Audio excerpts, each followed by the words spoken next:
আপনারা সুশৃঙ্খলভাবে বসে যান, ইফতার চলে যাবে, মুখে কোনো কথা হবে না। একটু মনোযোগ দিয়ে আমার দিকে আরো 2-4 মিনিট কথা শুনেন। ইফতার যারা ভলান্টিয়ার যারা আছে আপনাদের সামনে ইফতার পৌঁছে দেবেন ইনশাআল্লাহ।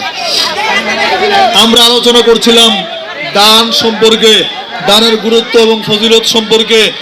দেখেন, আমরা অনেকে দান করে অনেক সময় হিসাব করি যে কত টাকা জানি দান করে ফেললাম নাকি বেশি করে ফেললাম, ওই হিসাবটা আমাদের মধ্যে হয়।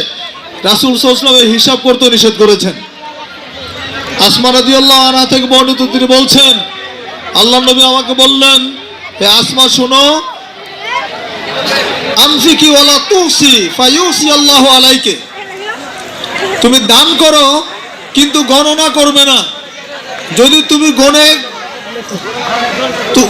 তুমি গণনা করো বা গনে গনে তুমি দাও, ফায়ুসি আল্লাহু আলাইকে, আল্লাহ তোমার মালটা গুনে নেকিটা গুনে দিবেন। তাহলে বেহিসাব